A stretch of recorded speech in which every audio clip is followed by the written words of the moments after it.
Yo, what's good, everybody? What's good, gang? This is gonna be one of my first ones of these in a while. I haven't done these in a while. But that being said, there's gonna be a lot more consistent ones from now on. So tune in. That being said, let's get into how to change your style for the better. And if you're new here, I'm Justin Michael, aka Justin Michael Forever. But yeah, we're here. Take a seat. Chill, do whatever you gotta do. And I guess you're gonna see any art that I'm working on or anything like that. Maybe here. But yeah, let's get into it. Okay, I would say the first step in this, honestly, is to discover your authentic self, and that's a hard one. That's really hard. That's not easy at all. It sounds easy to say, but it's not. Mainly because when you grow up, you're looking at so many different things that you base your personality on, even when you realize it or not, or your environment or the people you're around. And it's kind of hard. It's kind of hard to kind of unpack that, especially when you're older and or getting older. That frontal lobe starts developing. But you got to really pick apart the good and the bad and separate that. And I don't want to say do away with some things, but low key, yeah, definitely. Because you're refining yourself down to a T. And you don't want to be perfect because you're not going to be. So don't aim to try to be perfect, if that makes sense. But definitely aim for something that, yo, why don't I tell me my hair was looking like? There we go. All right, cool. Anyways, yeah, but you definitely want to find the good parts, and the bad, and if you're on your villain arc, go crazy, right? Where you lean into more your bad. Somebody has a phase. Some people have phases. Not me, but some people have phases, right? You want to identify the influences that you have, because that can give you a good idea of where to scope whatever it is you're looking for, because it's naturally easy for you, so it's not a bad thing. It's just difficult to pick it apart, to refine it and make it yours. And I'll be honest, everything that we do, like everything that anybody's ever done, is inspired by other people, whether you want to admit it or not. There are things that are refreshing, but it's still derived from something. So not everything is as original as people think. And that's just the truth of it. There's nothing wrong with it, because, as long as you're expanding on the idea or adding to it or making it yours by giving different factors to it or spicing it up, then you're adding to it, you're adding to the space, you're adding to the realm of it, which is definitely more respectable, as opposed to just somebody just ripping something, and not really adding value. The next thing, I would say, you definitely want to experiment. You have to experiment a lot. You have to be really fearless with it, and that's something I struggle with. Not more so because I let people get in my head, but mainly because being fearless is hard. Because you're in your head a lot, about the things that you're doing. And if it's gonna be perceived well.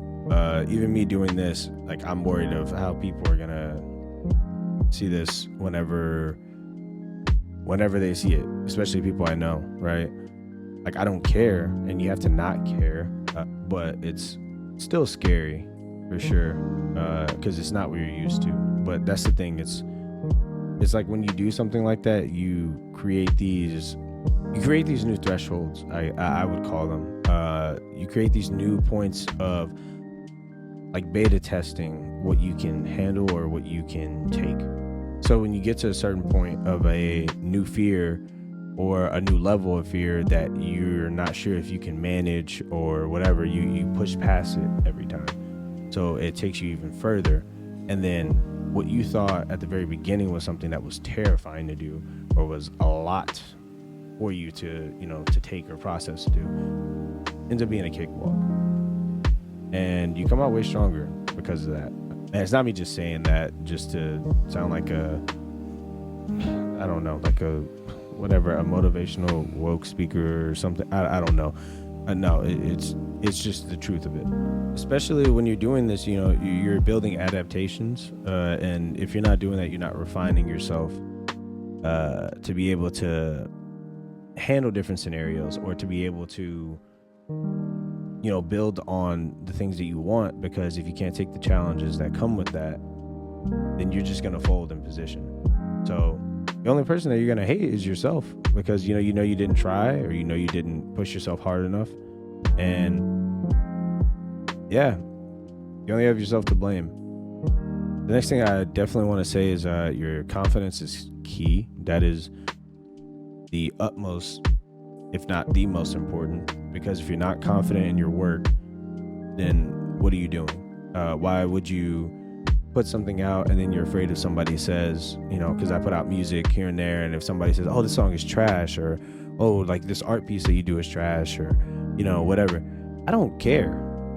Like, my competition is myself, so I'm looking at that like I'm my own worst enemy. I'm my own rival. So I'm looking at what can I do better, or how can I critique that or whatever.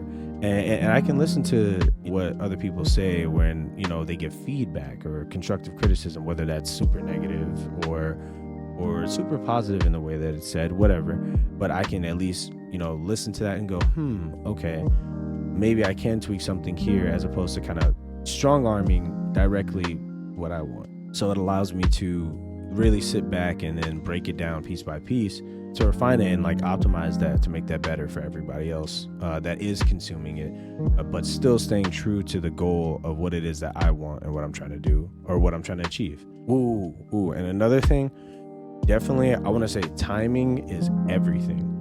Timing is everything. If you wait way too long, you miss the curve, or you miss the trajectory of some stuff going on. Also, by the way, look at this painting right now. It's like, it's coming together. I'm not the best painter in the world. Like, no, but I do my thing. I'm proud of my work. I'm proud of what I'm doing. Yeah. Okay. Anyways. Yeah. Timing is everything. Because you can miss windows. There's always windows and opportunities. And I'm huge on that, because you can see something going on and you can choose whether or not to act and join the movement, or ride the wave of whatever's going on with it and see your end to where you fit in to capitalize, in order to just make your mark, or to help you get some type of footing or get somewhere. And if you sit there and let it just happen, let the boat float away, let the boat go wherever it needs to go, whatever, and you miss the ship, I don't remember the saying. Anyways, but if you miss the ship or miss that opportunity in that time frame, then you're stuck. And one day, I'm just saying, you'll wake up and you're 30, 40, 50, whatever, and you didn't do anything. So, and you're your own unique person. You have your own unique things to add to this world. Everybody is different. Everybody can amount to something. And we don't give ourselves enough credit for that. We sit here and think we're too basic, think that we're not doing enough, but you're enough for somebody. And your style, your innovativeness, whatever it is that you bring to the table, can spark another idea or spark another mind. So you're adding to it regardless. You create the change that is you. And you're better off with it, because you feel more comfortable. You feel better about yourself. You feel better about the world, literally, that you're in. And you don't feel like an outcast or anything like that, because you're really just doing you. So, but yeah, that being said, have a good one. I'll see you in the next one.